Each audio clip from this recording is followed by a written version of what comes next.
Italiano Clutch. Today I'm going to show you a sandwich that I learned to make more than 30 years ago when I was the chef at Muffuletta restaurant in St. Paul. And it is the namesake sandwich, the Italian muffuletta. I had my first muffuletta sandwich when I started at that restaurant and learned how to make it. But the original muffuletta sandwich comes from a place called Central Grocery in New Orleans. Back at the turn of the 1900s, early 1900s, the sandwich was invented, and they serve them still. I went down to New Orleans and had one that was delicious. They're about this big, and you order like a quarter of a one. And they're typically served on a big seeded bun. My grocery store didn't have a seeded bun. It wasn't just a soft, squishy hamburger bun, and you don't want to use that. This is what they call a Kaiser roll. It's got a little bit more chew to it, but it's not tough at all. And then it's a bunch of cold cuts.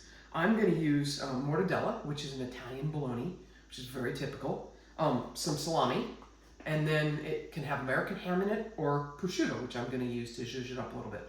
Then we've got some provolone cheese and some Swiss cheese. It's usually 3 meats and 2 cheeses, and the only swap I'm making from the original is to put prosciutto in instead of American ham.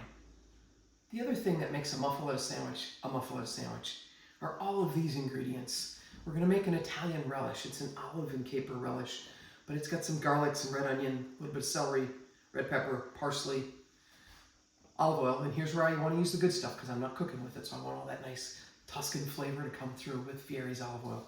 We got salt and pepper and oregano for seasonings, and then we're going to layer the meats, cook them in the oven, and you can use the microwave, but I like the oven because it gives you just a little bit more gentle heat, and then slather the relish on top of all that.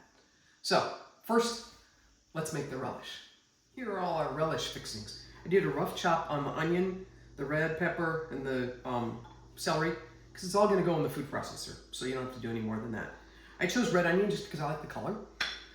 We've got green and black olives. Now, I've got twice as many green as black, because that's the way I like it, and it's traditional. The green bring a little bit more pungent flavor, a little more pickly flavor to it, which I think cuts through some of the fat and the meat and the cheeses, which is great. But if you like the reverse, do that. If you don't like green or you don't like black, don't use one of them. It doesn't matter. Eat what you like. It doesn't have to be super specifically traditional, but this is the traditional way I learned how to make them.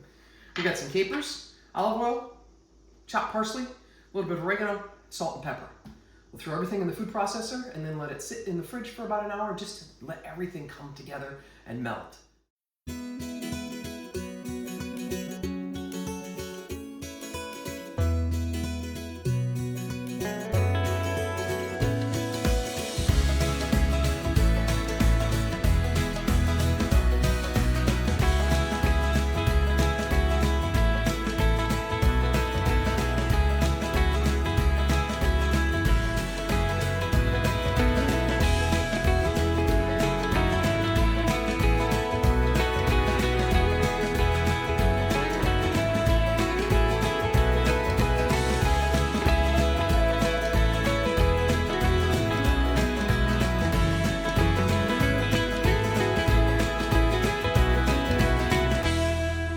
So now I'm going to make the meat and cheese stacks.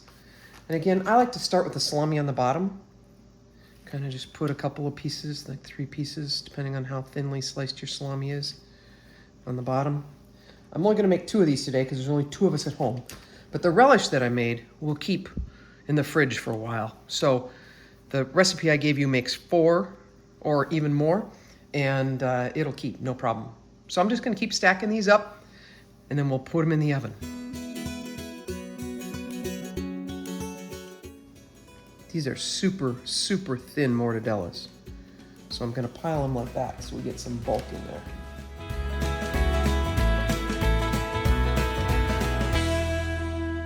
I always like to finish with the provolone on the top so we get a nice melty, cheesy top when we put these all in the oven. All right, we've got our nice, hot, cheesy, melty, gooey, meaty pile. I cut the buns and I brushed them with olive oil just to give it that extra punch of flavor. So what we're going to do is take one of these meat stacks and all the gooey cheese there. Put it on top of the bun. Then it gets a big pile of olive mix. That's where it's going to deliver the flavor.